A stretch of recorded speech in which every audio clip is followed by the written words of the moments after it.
MKM.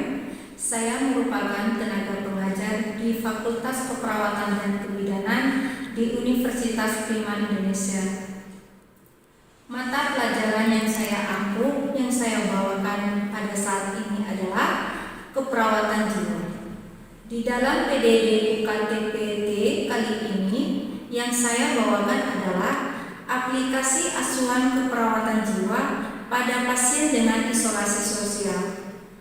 Adapun PDD UKT-PT kali ini berisi mengenai konsep isolasi sosial, menguraikan langkah-langkah proses keperawatan isolasi sosial, dan mempraktekkan asuhan keperawatan isolasi sosial. Isolasi sosial adalah bagaimana saya menyampaikan topik yang saya bawakan mengenai konsep isolasi sosial, langkah-langkah proses keperawatan jiwa dengan isolasi sosial, dan asuhan keperawatan isolasi sosial, serta kemampuan yang diharapkan oleh mahasiswa dari topik yang saya bawakan adalah mengenai konsep isolasi sosial, melakukan pengkajian pada pasien isolasi sosial, dan menetapkan diagnosa keperawatan isolasi sosial sampai pendokumentasian hasil asuhan keperawatan pada pasien isolasi sosial. Interaksi, di mana dosen dan mahasiswa saling berinteraksi dalam perkuliahan. Terjadi tanya jawab antara dosen dan mahasiswa, dan begitu pula sebaliknya. Asesmen, akan dilakukan penilaian terhadap mahasiswa sesuai dengan apa yang telah disampaikan oleh dosen, dan nilai yang diberikan oleh mahasiswa berdasarkan tugas maupun nilai yang diperoleh oleh mahasiswa tersebut.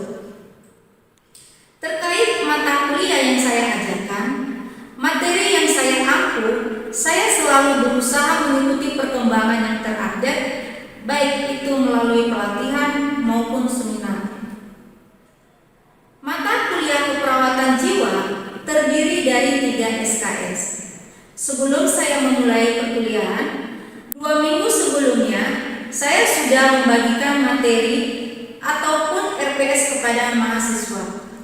Dari materi dan RPS tersebut, di situ saya jelaskan bagaimana proses pembelajaran dan hal-hal apa yang harus dicapai oleh mahasiswa, termasuk mengenai kehadiran, tugas, ujian tengah semester, maupun ujian akhir semester. Di akhir penilaian, saya akan memberikan nilai kepada mahasiswa berdasarkan nilai yang saya dapatkan dan objektif. Selamat pagi anak ibu semua. Baik Ibu. Apa kabar? Sehat Bu. Syukurlah kalau kita semua dalam keadaan sehat.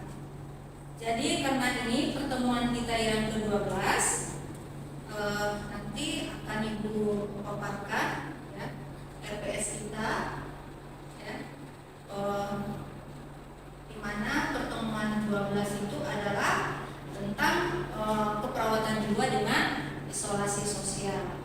Jadi sebelum kita memulai perkuliahan kita pagi ini, ada baiknya kita berdoa terlebih dahulu menurut agama dan keyakinan kita masing-masing. Doa dimulai.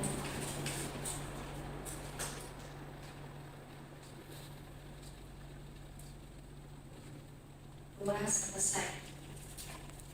Materi kita hari ini adalah asuhan keperawatan jiwa pada pasien dengan isolasi sosial. Adapun tujuan kita mempelajari materi ini, di mana agar mahasiswi dapat menjelaskan tentang konsep isolasi sosial. Itu yang pertama. Yang kedua, menguraikan langkah-langkah proses keperawatan isolasi sosial ya, yang terdiri dari yang pertama, mahasiswa mampu melakukan pengkajian pada pasien isolasi sosial. Kedua, mahasiswa mampu menetapkan diagnosa keperawatan isolasi sosial. Yang ketiga, mahasiswa mampu melakukan tindakan keperawatan kepada pasien dengan isolasi sosial. Dan yang kelima, mahasiswa mampu melakukan tindakan keperawatan kepada keluarga pasien dengan isolasi sosial. Yang keenam, mahasiswa mampu mengevaluasi kemampuan pasien dan keluarga dalam merawat pasien dengan isolasi sosial. Dan yang terakhir, mahasiswa mampu mendokumentasikan hasil asuhan keperawatan dari pasien isolasi sosial. Nah, kemudian kita masuk ke tujuan yang ketiga adalah mahasiswa mampu mempraktekkan asuhan keperawatan isolasi sosial. Sebelum kita masuk ke diagnosa pasien dengan isolasi sosial, perlu kita ketahui bahwa yang mengidap penyakit gangguan jiwa dengan isolasi sosial ini adalah manusia. Ya. Mengapa manusianya? Manusianya itu sudah terkena dengan gangguan kesehatan jiwa. Jadi kita masuk ke bagian yang pertama, manusianya. Nah, manusia itu adalah sebagai makhluk sosial yang memiliki kebutuhan akan dihargai, dicintai, dimengerti, dan diterima oleh lingkungannya. Nah, inilah kebutuhan manusia yang harus dipenuhi. Jadi, jika kebutuhan ini tidak terpenuhi, maka apa yang terganggu? Benar. Yang terganggu itu adalah kesehatan jiwanya. Ya. Nah, sebelum kita masuk ke kesehatan jiwa dan kegangguan jiwa, Ibu mau bertanya. Siapa yang tahu apa yang dimaksud dengan kesehatan jiwa? Saya, Bu. Ya. Izin, Bu, perkenalkan nama saya Glenn Desta. Menurut pemahaman saya, kesehatan jiwa adalah kesehatan di mana mental dan psikologis seseorang, di mana ia mampu mengatasi emosional, pikiran, dan cara bagaimana dia bersosialisasi dengan lingkungannya. Begitu menurut saya. Terima kasih. Baik sekali. Kemudian pertanyaan kedua, siapa yang tahu apa yang dimaksud dengan gangguan jiwa? Saya, Bu. Ya. Jembur, perkenalkan nama saya Episode Majai. Menurut saya gangguan jiwa itu adalah suatu merujuk pada kondisi kesehatan mental seseorang yang mempengaruhi pikiran, perilaku, perasaan, dan fungsi sehari-hari seseorang yang disebabkan oleh faktor psikologi, biologi, dan sosial. Terima kasih. Ya. Terima kasih. Oh, di sini nanti Ibu akan menjelaskan lebih jelasnya ya tentang kesehatan jiwa dan gangguan jiwa. Kita masuk ke kesehatan jiwa.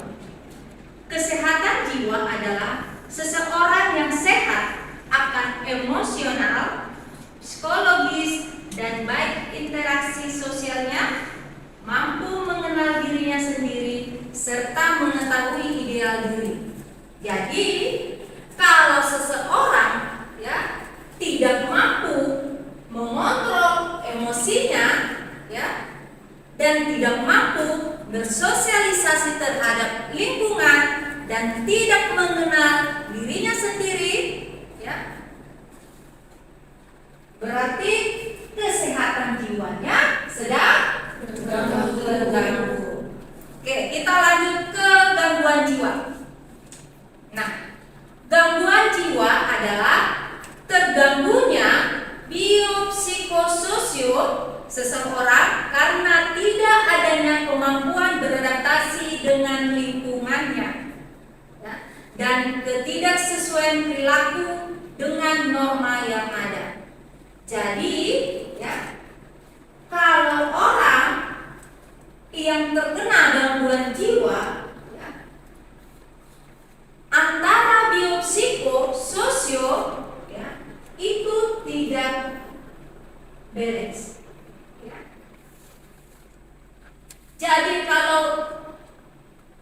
Kalau biopsikososialnya seimbang, ya, maka tidak akan terganggu kejiwaan seseorang. Jadi tergantung individunya bagaimana dirinya memanage semua masalah yang datang kepada dirinya. Kalau dia bisa memanajemen semua problema itu, maka tidak akan ada yang terganggu, baik itu biopsikonya, sosionya, maupun interaksinya kepada lingkungannya tidak akan terganggu. Langsung ke diagnosa pasien. Apa itu isolasi sosial? Ya, di mana maksud dari isolasi sosial adalah keadaan di mana seseorang atau individu mengalami penurunan atau bahkan sama sekali tidak mampu berinteraksi dengan orang lain di sekitarnya. Jadi, mungkin pasien ini merasa ditolak dan tidak diterima, ya, di lingkungannya. Dia merasa kesepian karena tidak ada yang mau berteman dengannya.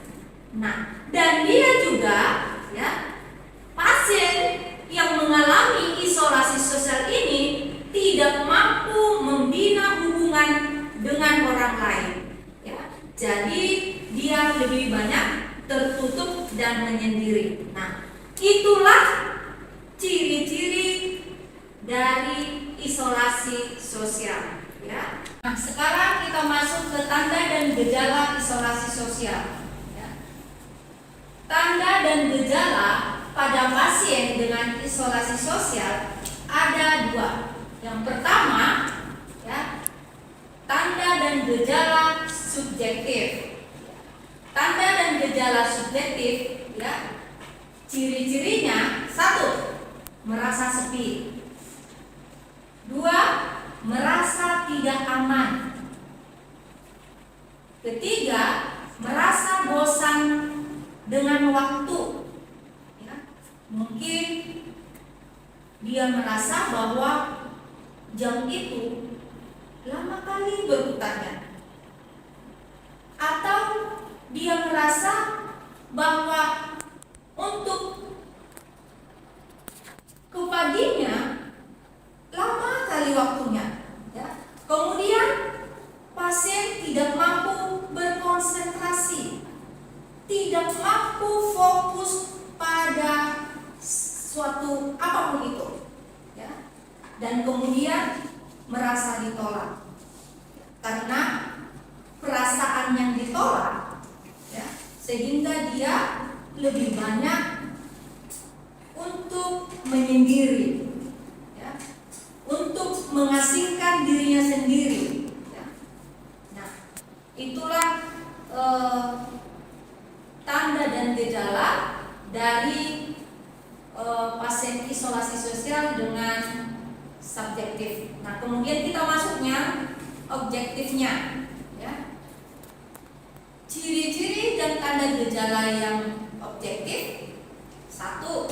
Sikap menarik diri, ya. Sikap menarik diri ini, ya, dia tidak mau berkumpul, ya, dengan lingkungan, tidak mau bersosialisasi, ya, tidak mau berteman, ya.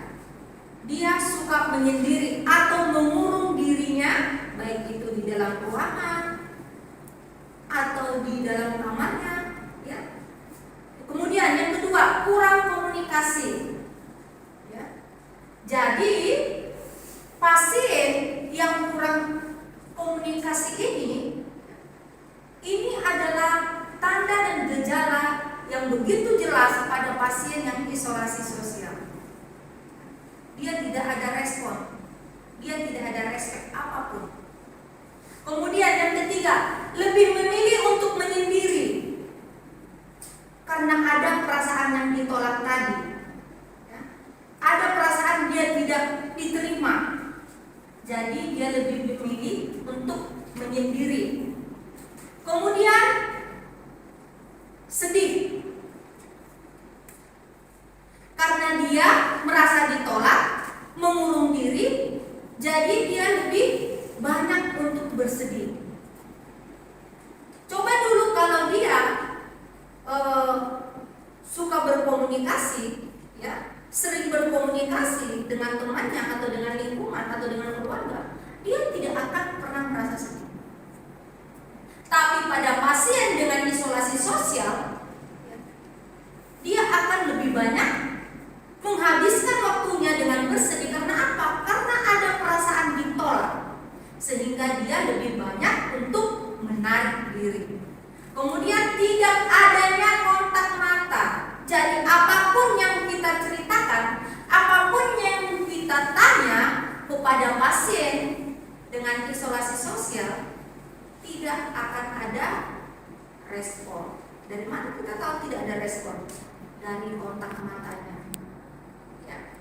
Kemudian yang terakhir, merasakan adanya penolakan dengan lingkungan sekitar. Dia selalu merasa bahwa dia itu tidak bisa diterima di masyarakat. Nah, perasaan itu yang dia bina sehingga terjadilah penyakit gangguan jiwa dengan isolasi sosial tadi. Nah, dia tidak pernah menentang bahwa saya itu pasti diterima, saya itu punya kelebihan, saya itu bisa berteman. Nah, dia tidak membina yang seperti itu. Yang dia bina apa? Yang dia bina, dia selalu merasa kurang dari orang lain, baik itu dari segi pendidikan, pengetahuan, komunikasi, dan lain-lain. Ya.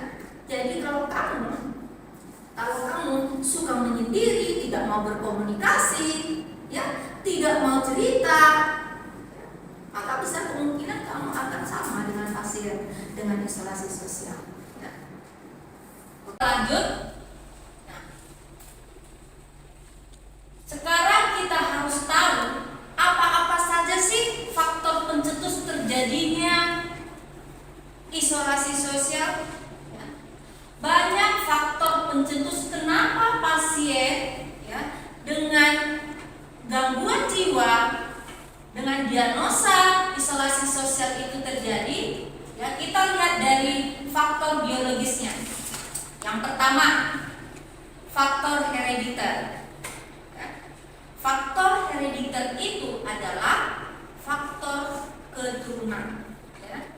Jadi biasanya, ya, kalau orang tua pernah mengidap penyakit gangguan jiwa, ya, besar kemungkinan, ya, penyakit itu diturunkan kepada anaknya.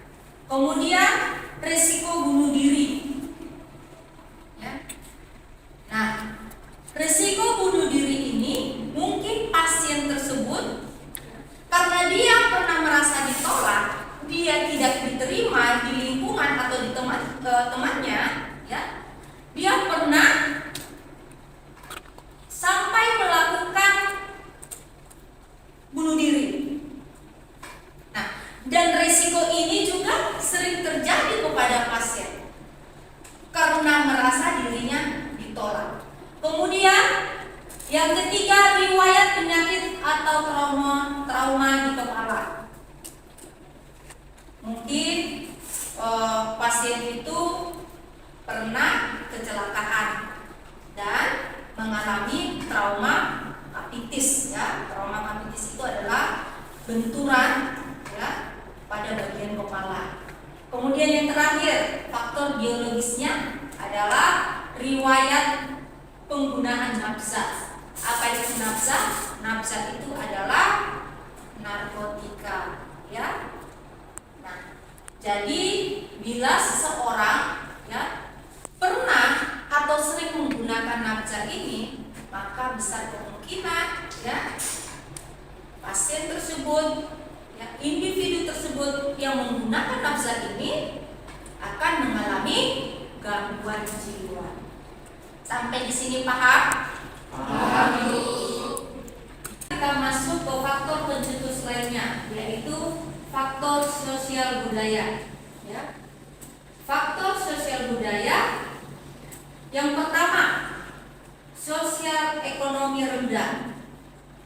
Yang kedua, riwayat penolakan lingkungan pada usia perkembangan anak. Yang ketiga, tingkat pendidikan yang rendah. Dan yang terakhir, yang keempat, kegagalan dalam hubungan bersosialisasi, ya, baik itu mungkin akibat perceraian atau gagalnya pada hidup sendiri. Nah, keempat inilah faktor pencetus dalam bentuk sosial budaya. Faktor pencetus, faktor psikologis. Yang pertama, pengalaman negatif pasien terhadap gambaran dirinya. Yang kedua, ketidakjelasan atau berlebihnya peran yang dimiliki oleh pasien itu sendiri. Yang ketiga, kegagalan dalam mencapai harapan dan cita-cita. Dan yang terakhir, krisis identitas. Pasien tersebut mengalami krisis identitas dan kurangnya penghargaan yang baik dari dirinya sendiri maupun dari lingkungannya. Ya, jadi dia sudah berupaya membuat yang terbaik, tetapi ya, dia tidak mendapatkan timbal balik seperti apa yang diharapkannya. Itulah faktor dari psikologis. Baiklah, kalau tidak ada lagi yang mau bertanya, ya, nanti kamu akan membuat tugas, ya, membuat suatu kasus, ya, kasus asuhan keperawatan isolasi sosial. Next time, minggu depan, pertemuan selanjutnya, di situ tugasnya kita kumpulkan. Jadi kalau tidak ada lagi yang mau bertanya, Ibu akhiri pertemuan kita pagi ini. Selamat pagi dan selamat beraktivitas. Demikianlah video pembelajaran